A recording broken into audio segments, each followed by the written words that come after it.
She said, you know, the meds don't take away the ADHD for a couple of hours, Renee. You still have it and you're still doing the same things you always did. It's just that now you're able to mask it even better because you've got one tool to help you move along, but you're not quite where you want to be, are you? And I'm like, oh.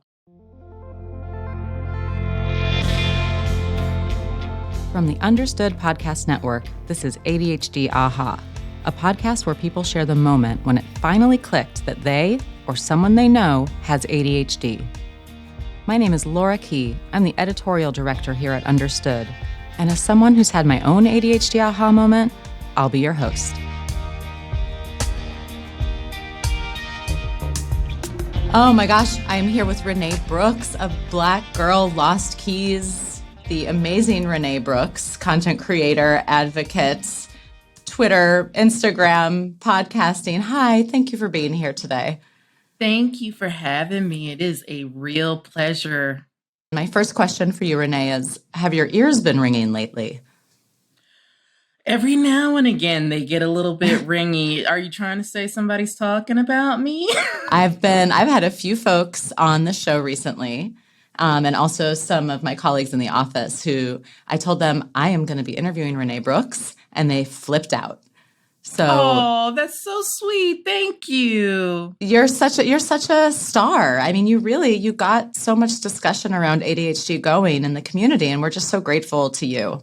I am grateful to be here. I'm grateful. It's really been gratifying. It's been a long 8 years of work now. So it's beautiful to see the direction that the conversation's moving in. As you know, the community's changed wildly over the past decade. So it is a completely different landscape we're dealing with. So we've got the growing pains, but I think we're headed in a positive direction. Right. I mean, you are such a pioneer in this conversation as a woman with ADHD, in particular as a Black woman with ADHD. I mean, when you first started, speaking up about ADHD, I think after your third diagnosis, which we'll get to, right?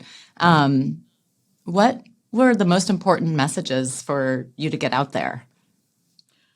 So I definitely wanted to make sure that Black people knew there are other Black people with ADHD. Of course, we know that logically, but when you don't see them and you don't hear from them, they're out there somewhere and you don't know where they are. That's not really accessible. I wanted there to be some kind of record of what at least one person with ADHD experienced while living life as a Black person.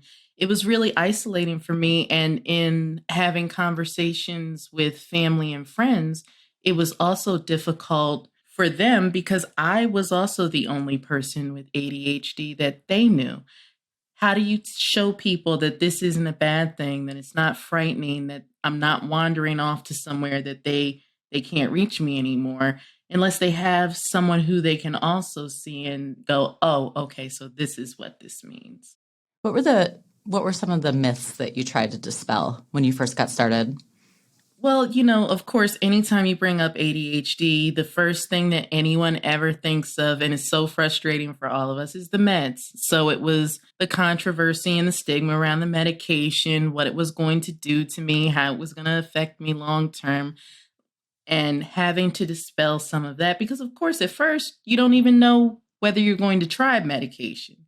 That's a tool, that's a choice.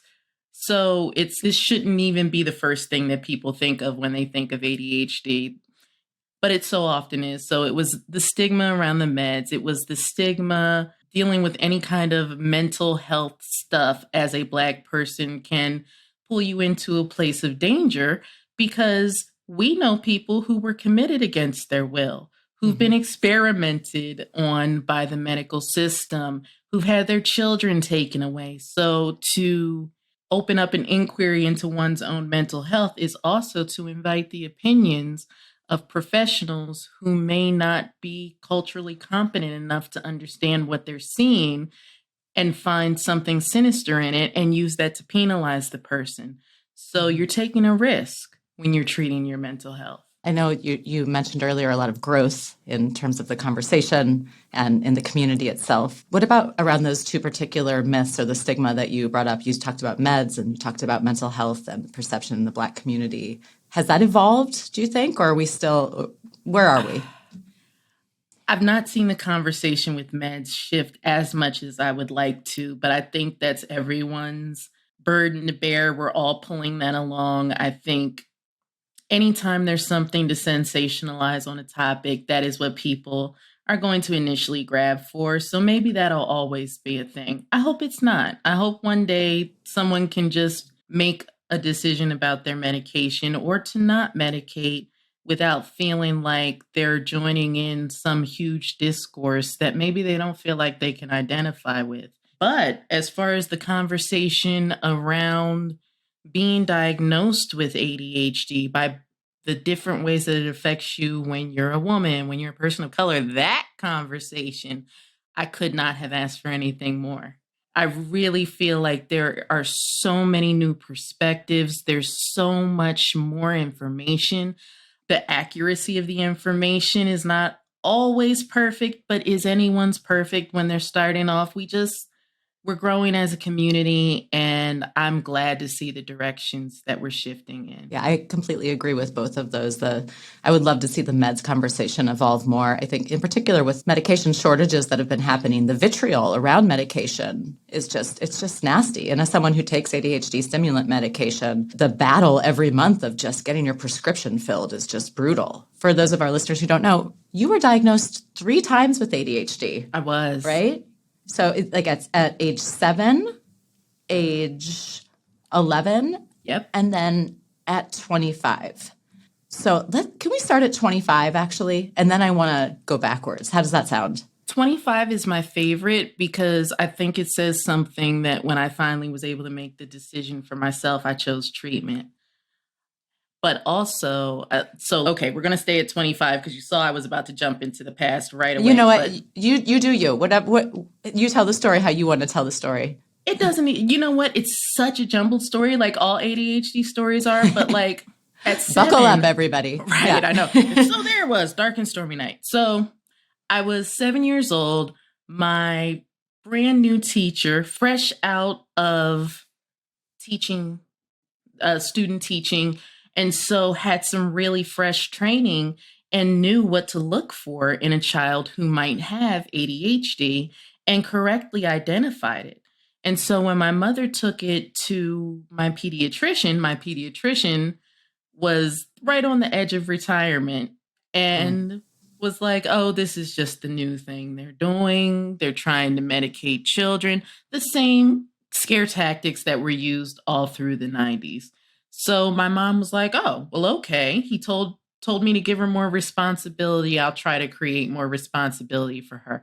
Do you think it worked? No. Not. Definitely not. What kind of responsibility? What did your mom do? So like basic chores, dishes, and dishes are a sensory nightmare for me. I hate them to this day. So it was, I go to do the dishes, the water's too hot, then it's too cold, then there's icky stuff on it. And it was a war our entire lives together. And it created a lot of misery where it didn't need to. And if we had known that the issue was a sensory one, like my family, even though they may not have understood neurodivergence, they certainly understand giving someone the tools they need to do their thing, which was at that point and moving forward kind of the tone that it took, that push-pull Civil War kind of feeling in the household, because now Renee is a person who's being given the tools that she needs in the form of more responsibility, but we're not getting the performance out of her. So now I'm doing what the doctor said. Do we now have a child with a need, or do we have a defiant child at this point? Defiant children get grounded and things taken away. And then you've got the stress of that at school, where you've got teachers who fall anywhere on the spectrum of agreeing with ADHD or not thinking that it exists. And so you've got various levels of frustration coming at me from various different places where you want to do well as a child. Children want to do well. They don't want to displease the adults around them. It makes them feel unsafe. So there wasn't a lot of safety there. What did that feel like in your house? I'm thinking about my own kids. I can't help it, when there's that push pull of on such a smaller level of I want you to do this, Right. but And you want to be you a don't good want to. parent too. So I think part of this problem is we don't teach parents the difference between disobedience and defiance and struggle in a child. So then it taps into how a person feels about their values as a parent. I am messing up as a parent because my child is not obeying me. So now I need to crack down even further. And so it became a very Right. punitive environment for me, both at school and at home. And I never felt like I was a good kid. I always felt like I had to perform in order for people to Yeah. understand my intentions, which I think is a feeling that a lot of us can relate to with masking. Like, let me go above and beyond to show that I can be responsible and kind and pleasing and obedient and whatever it is, because you need approval. You need to feel approval coming from somewhere. And there's not a lot of approval for a child with ADHD whose ADHD is not being treated.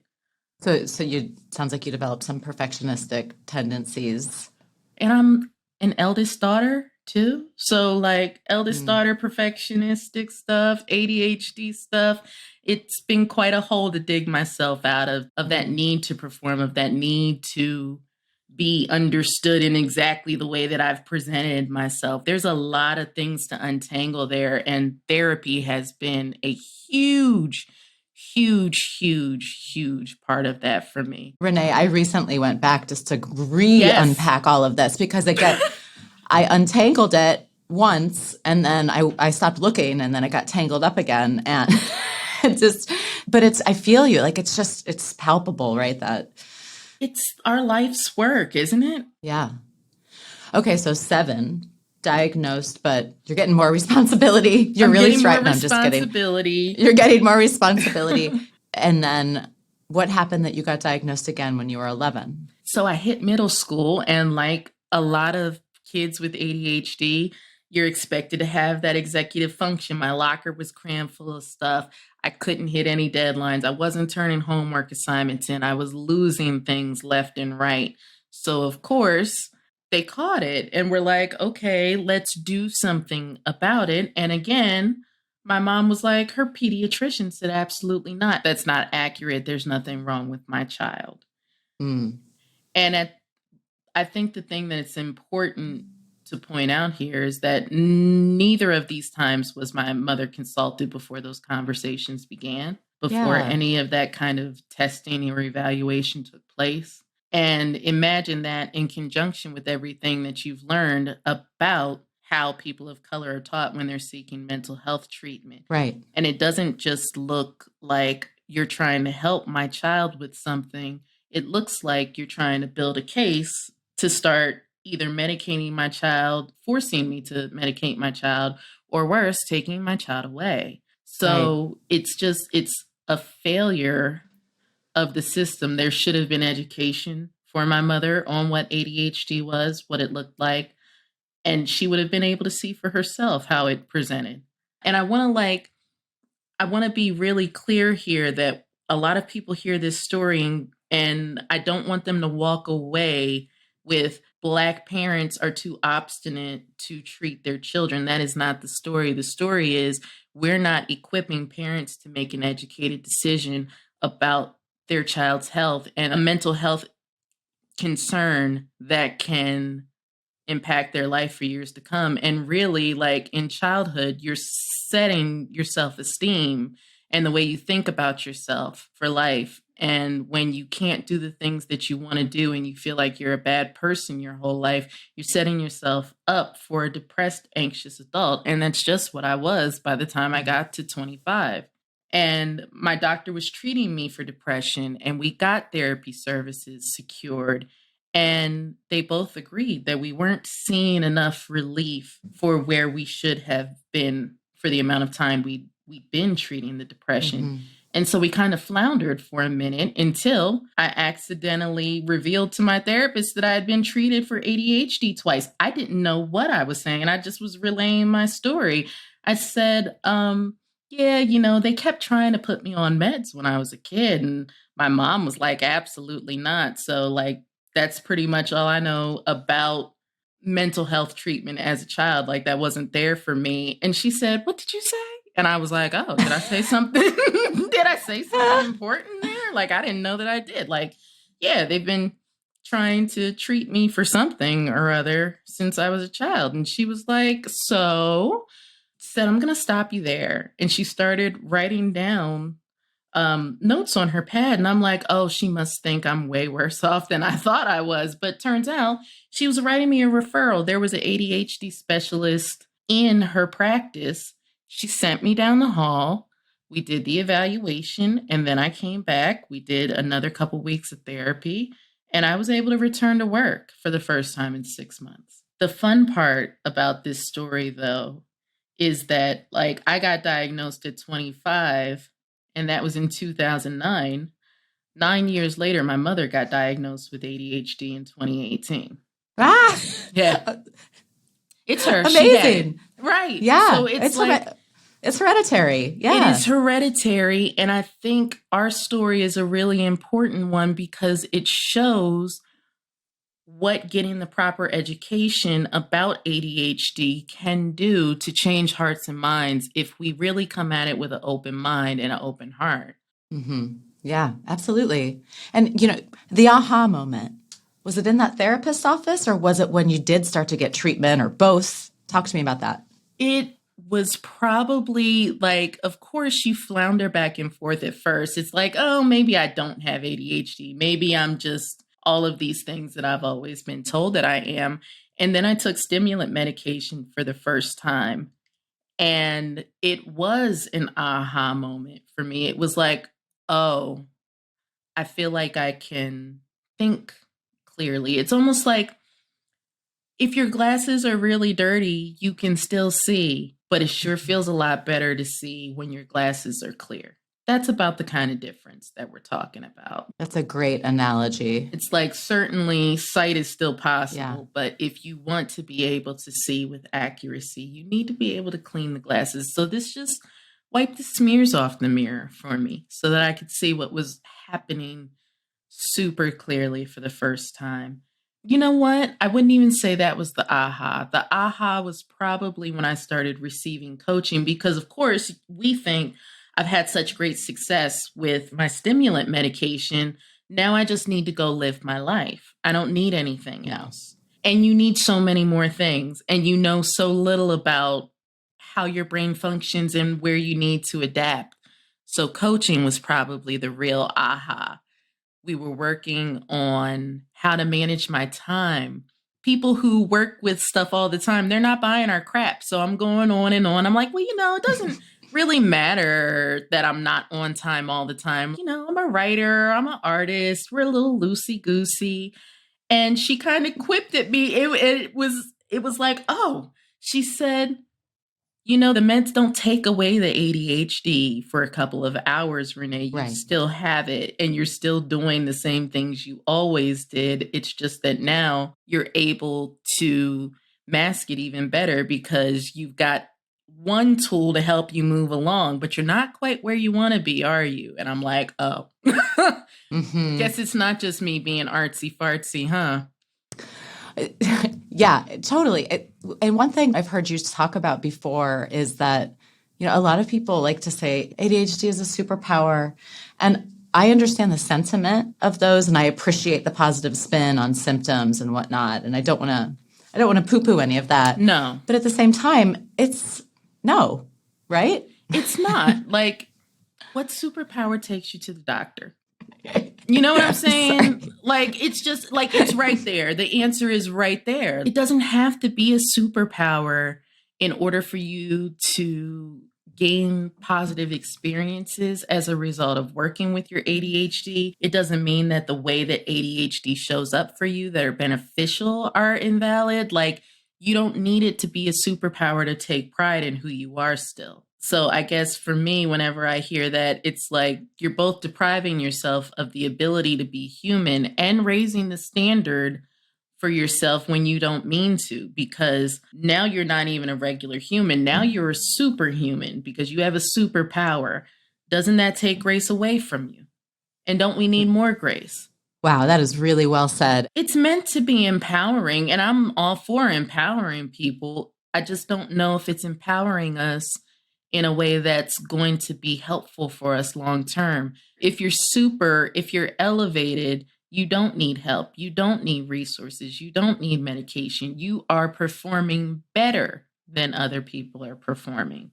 And maybe I'm taking it too literally, but I also think you can still encourage a child to see their value and to find things that they like and admire about themselves without it being a superpower. And in fact, I think being very honest with them about what their symptoms look like and how they can show up and where it can cause a challenge for them and where it can help them. Like, kids deserve to know the whole story about themselves, especially like a kid that gets early kind of help. Maybe they grow into a place where they don't have some of the challenges with depression, anxiety, that kind of thing that some of the people who weren't diagnosed into adulthood had. Because when you have a host of angry adults and you want to do the things that they want you to do and you cannot and you don't know why, you start to accept the things that they say to you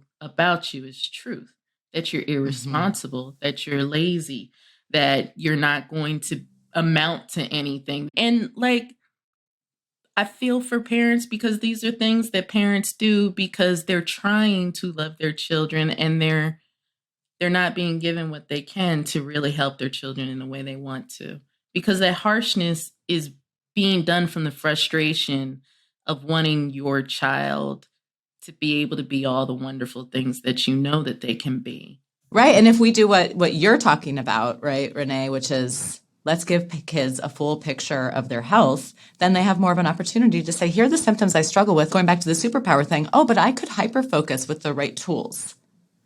And maybe they're like little areas that we could call a superpower.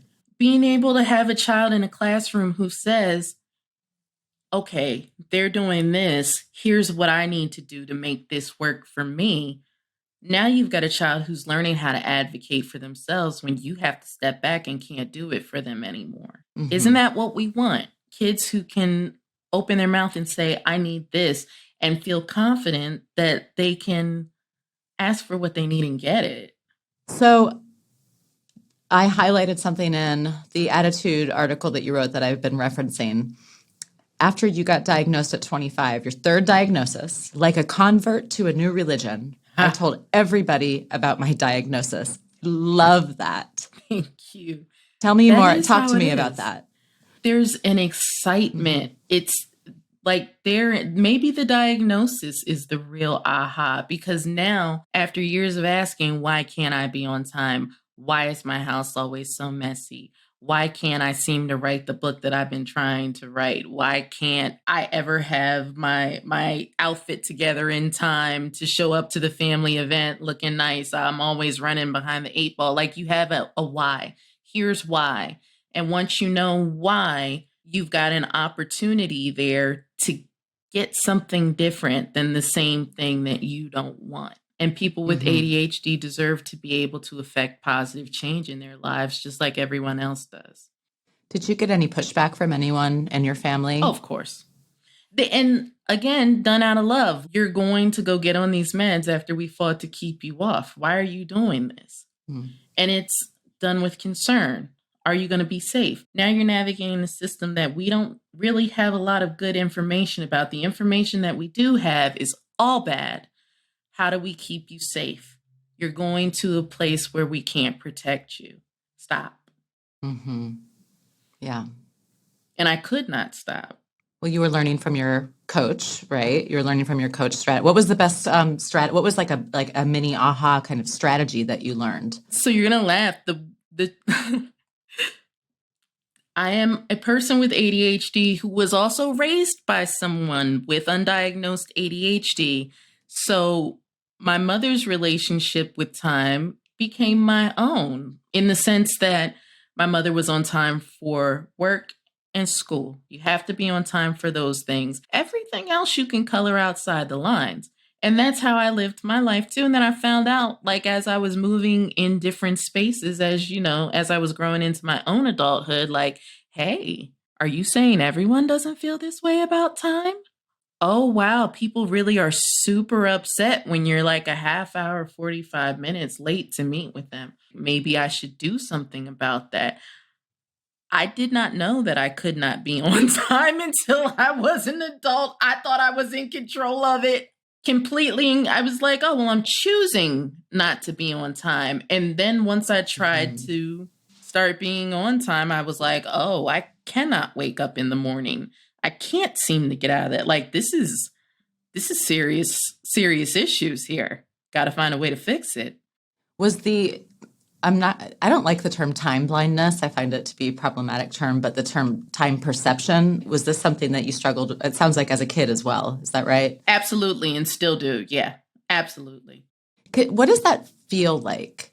I try to describe it for people who may be doubters of this. It's kind of like the landscape melts away and you're there with your activity. Or for me, if I'm concentrating really hard on something and that world's melted away, the sun setting and rising, a timer going off, like those are things that you can see and hear that might make you alert to the fact that time is passing. But if you don't have any markers, I might not notice for quite some time what time it is if I don't have any real reason to know. And does it always feel like it makes time go faster, or is it sometimes the opposite? Oh, it's much slower. I grew up in a world where there were no fidget toys. You took a book everywhere. I would read voraciously. I could always escape into a book, which I think a lot of neurodivergent people do as well. A lot of us are very, very well read. And part of it is because, you know, when people are mean to you and you don't have a friend, a book will be your friend.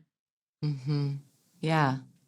I was interviewing someone on the show a few months ago, and we were talking about when you know something's going to happen in X amount of minutes, that you are unable to do anything else until that thing starts. No, because if I start anything, I'll be settling into that activity mentally. And I am now doing, like, if I'm doing the dishes for a few minutes before so-and-so comes, but I need 15 minutes before they get there to prep, if I don't set a timer, my stopping doing the dishes is going to be when so-and-so rings the doorbell. Kind of on a different note, Renee, I know that you've talked about this as well, and something that a lot of guests on my show talk about is after they get diagnosed or they have their aha moment. I know you had 3 diagnoses, so I get extra ahas. You get extra credit.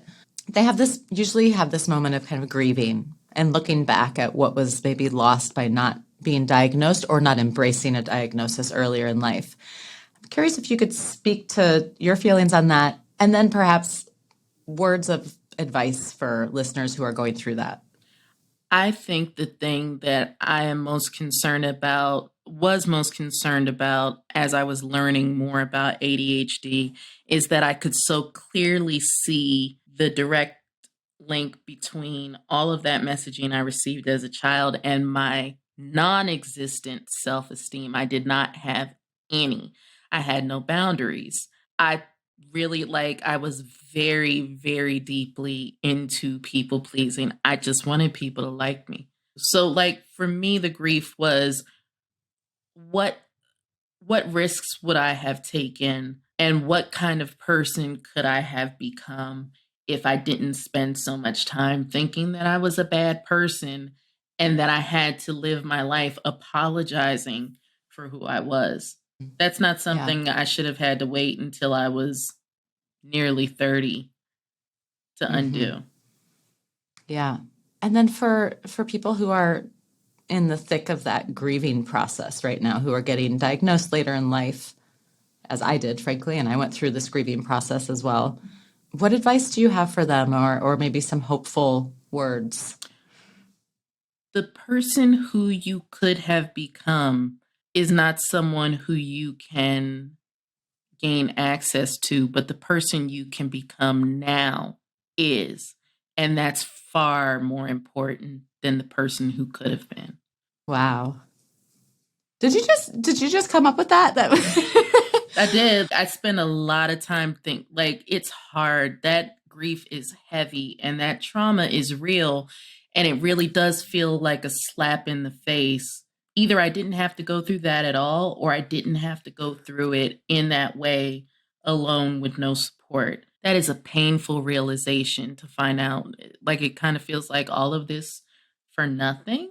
And right. It wasn't anything. Like, I think we learn valuable lessons even in painful situations that we can use to make the life that we already have good. And so I think it's really important to honor those feelings of grief, but I also think it's just as important not to get lured by the trap of thinking that the person you could have been is the person you should be focusing on, because you have really a life now. And you can make your life now a good one. Not a perfect one, but one that you can be satisfied with and proud of. And I think we all deserve that opportunity. Thank you. That's beautiful. René, tell me about your podcast. You're working on season 2. Is that right? I am on season 2 and I'm so excited. First of all, I wish I'd have known you all before, because you could have told me, René, you need seasons because this is a lot of work. And you can know conceptually that something's a lot of work, but until you're doing it, you're just like, oh, there's scheduling. You have to think about what you want to talk about, who you want to talk to. Do you know the right person to talk to? Can you find the email of the person you don't know who you'd like to talk to? And even when you get scheduled, is everyone's day going to allow them to record still? There's so many things to think about.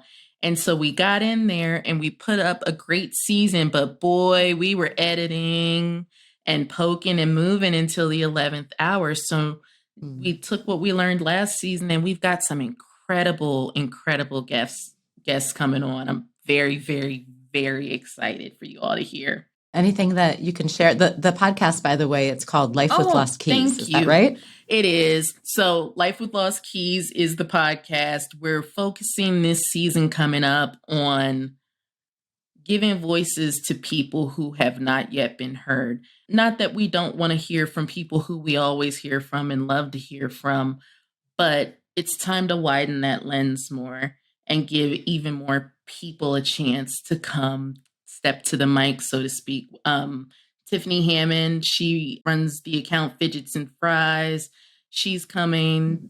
Her episode is going to be the premiere. She's got a book coming pretty soon. We're going to do yoga for an episode there's so much cool stuff. And I'm thinking of adding in, we've been wanting to add an element in where we go try some of the popular mental healthy, wellnessy kind of stuff to see what it does. So I want to do a float room. I've done a rage room and documented it. So we'll be talking about that one episode. Like these kind of things that we all kind of go, oh, I would like to try that, but I wonder what it would be like. I'll try it. I'll try anything once and come tell you about it. And you can decide if you want to try from there. I'm really happy for you. Thank you. And I can't believe we went through this whole interview and we didn't talk once about lost keys. We didn't. How did that happen? All. Well, sometimes that happens. It's funny. I don't lose them nearly as often as I used to. And I'm kind of like, ooh, am I living life as is someone going to expose me? This woman's keys are not lost. René Brooks, it has been so great to talk with you today. I'm so grateful that you came on the show. Likewise. Thank you very much for having me. It was a pleasure. I love what you all are doing, and I can't wait to listen to more.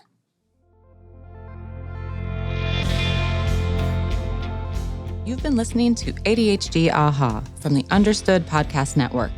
You can listen and subscribe to ADHD Aha on Apple, Spotify, or anywhere you get your podcasts. And if you like what you heard today, tell someone about the show. We rely on listeners like you to reach and support more people. And if you want to share your own aha moment, email us at adhdaha@understood.org.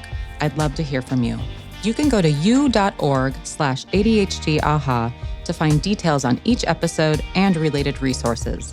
That's the letter U as in understood.org/ADHDAha. Understood is a nonprofit and social impact organization. We have no affiliation with pharmaceutical companies. Learn more at understood.org/mission. ADHD Aha is produced by Jessamine Molly. Say hi, Jessamine. Hi, everyone. Justin D. Wright created our music. Seth Melnick and Brianna Berry are our production directors. Scott Koshier is our creative director. And I'm your host, Laura Key, editorial director at Understood. Thanks so much for listening.